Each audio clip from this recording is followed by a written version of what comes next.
Hello, Steve here. Charlie Kirk got shot at UVU. It's the university. It's like a mile and a half away from where I live in Orem, Utah. Utah Valley University. I went there. So I started wondering what was Charlie Kirk like. So I found his YouTube site, and I found 2 weeks ago, San Francisco. It's something about the San Francisco freaks or something. And a black woman is like really upset with him. And he handles argument a lot like Sean Hannity does, where the person that's involved with the questioning, they ask Kirk a question or make a comment, and he tells them, provide one example of that. Tell me one scripture. And you don't know the scripture right offhand. And you don't have time to tell him right now. So he diverts what it's about from about what the question you had or the comment to the fact that you don't have knowledge of that scripture. So then he tries to put you to shame for not having the scripture. I could see how that's all this is about, is they try to put people to shame for not being able to answer their question. Both Sean Hannity and Charlie Kirk use that same tactic. So I wondered, when the black woman spoke to him, the first guy was talking about slavery. Does the Bible condone slavery? And that's like semantics. What word are we using? And so I looked at scriptures about slavery, and there's a whole list of them. And it is what it is. The words are there written in the Bible. So you can just go down the list and read all the scriptures about slavery. So then the black woman gets up, and it's like, look, pay attention. Now we got a black woman. It's about slavery. So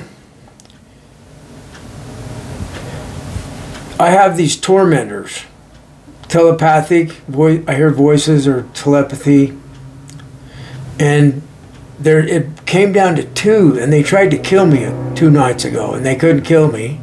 There was 2 of them.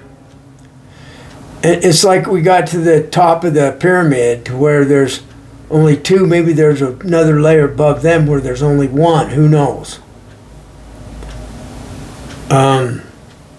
They are saying that they're not going to let me go. First they diverted it to blame it on the Mormons. The Mormons won't let you go.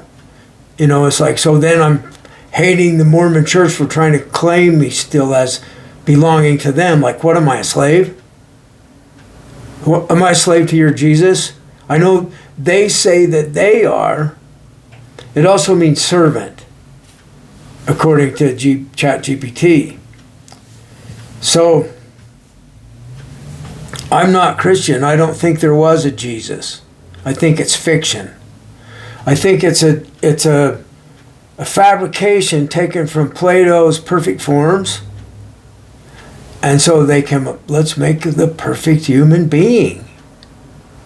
Instead of perfect triangles, perfect circles, perfect man, perfect form of Jesus. So then they talk about the logos. And it's like logic is a related word. And so it's like they wanted to have a system of thought that was foolproof. So they came up with surrender to Jesus or burn in hell. You'll have everlasting life if you surrender to Jesus. So the tormentors are saying that they're not going to let me go. And I'm like, You have never owned me to let me go. You don't own me. You never have owned me. I've never been your slave. You will never own me. And so they're using they're using fallacies. So if you use some critical thinking, you can defeat what they're saying easily. I have another friend that they're telling that same thing. I just realized. They're telling him that they're not going to let him go. And they're going to continue to torment him. So it's about the Christian religion, I think. And I was Mormon, so it's also about the Mormon church not letting me go. And the Christian church in general. And then it's like Jesus is the head kingpin, the top of the pyramid. I had a dream where Jesus shows up and he says, I'm the Lord, and you have to surrender to me. And I said, no, I'm practicing Buddhism. And then it's Satan next to him and puts this pain in my arm. And I told both of them, get out. There was two of them. See what I mean? There's the two again. Jesus and Satan working together like good cop, bad cop. This was in my dream.